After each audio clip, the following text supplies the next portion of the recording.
1 minus P bar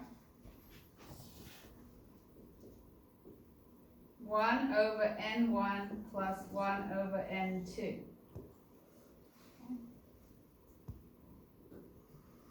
So I can fill in the numerator. P bar 1 minus P bar 2 is what? 0.08. And your 7 was your 1 up there.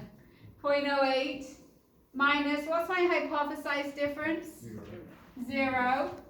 Okay, now to get the P bar, I need to do a calculation. Okay, I need to do this calculation. I need to do N1 P1 plus N2 P2 divided by N1 plus N2 to get P bar, the pooled estimate. So in the first, this is 250 times 0.48. Do you agree?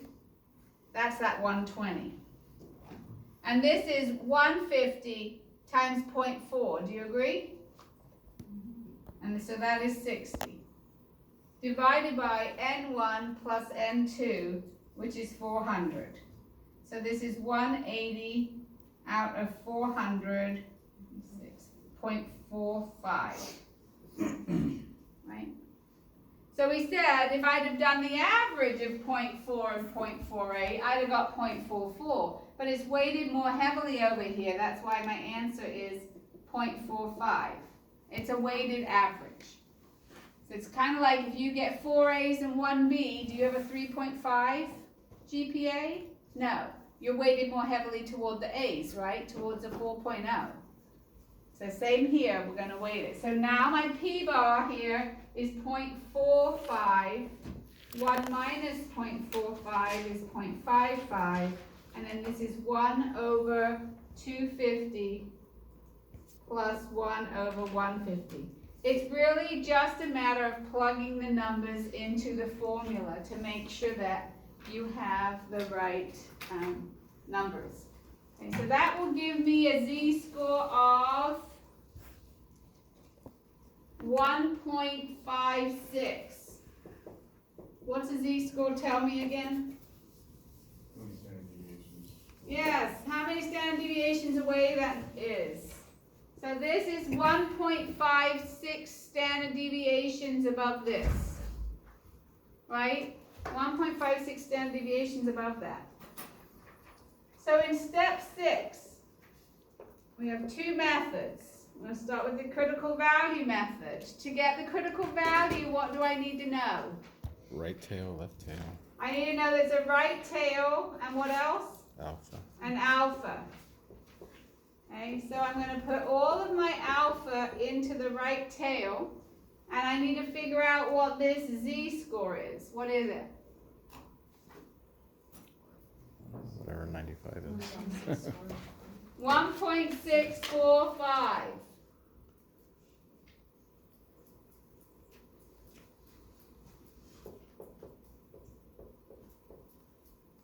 Okay, 1.645. That's the critical value. So in step 7, if I'm doing the critical value method, what do I compare to what? All right, compare my test statistic to my critical value. And what is my decision? Do not reject. I do not have enough evidence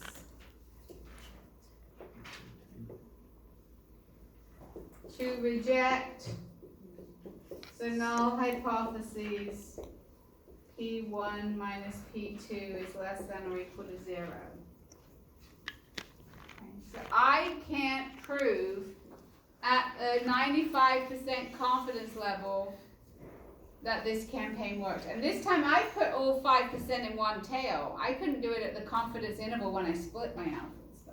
I do not, so I could write, although it appears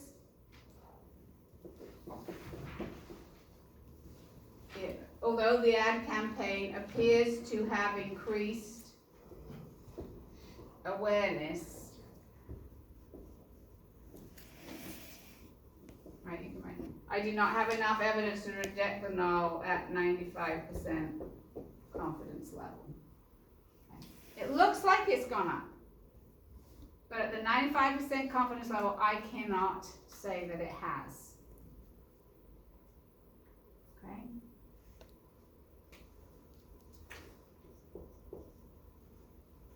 What about the p-value method? What do I need to know to get the p-value?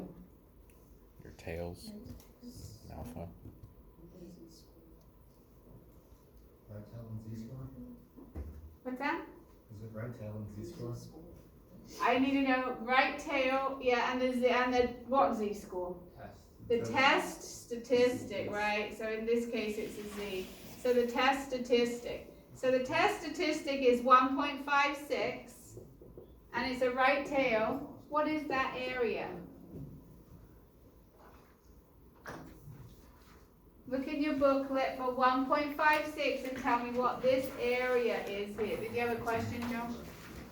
No, I was just writing You're on down that now I'm one? lost. Okay. I was trying to You follow. want to go back over this one? So you're doing 1.645, is that what the z-score was? This is the Alpha, critical value. So if this is 0.05, this is 0.95, correct? Which gives you the 1.645. Which you look in here for the closest to that, and it's right in between 1.64 and 1.65. Okay, so you compute the z, or you compare that z-score to the one that you computed. Yes, and And that where tells does you this what? fall? Like here, right? Mm-hmm. This is my rejection region.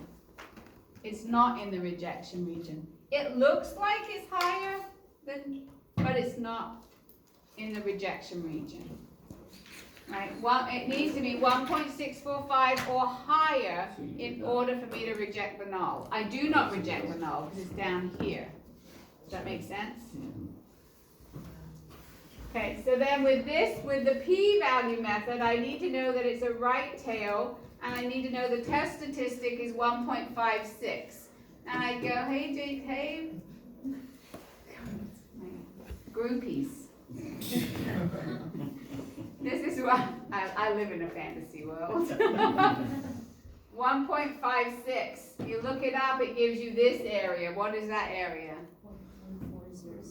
9406. So that makes this 0.0594, right?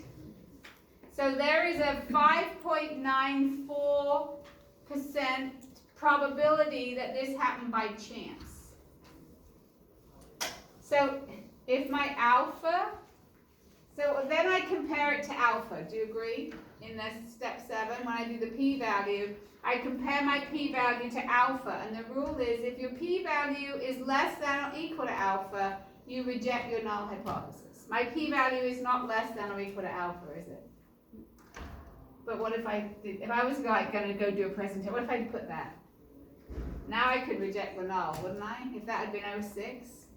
So I could tell them it's statistically significant at the 94% confidence level, right? You see, because I changed it. That's why you've got to know what you're talking about. Why can't I feel for your eye? Because you should also ask them, did you do a one-tail or a two-tail test? Because a two-tail, if that was 6%, it wouldn't have worked with a two-tail test. So you really need to like wrap your head around it so that if you ever got p-values come out of a computer at you and people making claims, hold on, explain this to me. Where did you get this? Is this right? How confident are you? Is this a one or a two-tail test? Because at 6% here, I've stuck it all in one tail, I'd be able to reject the null, but if it was a two-tail, I wouldn't. It'd either have to be at 88% confidence. I wouldn't be as confident if it was a two-tail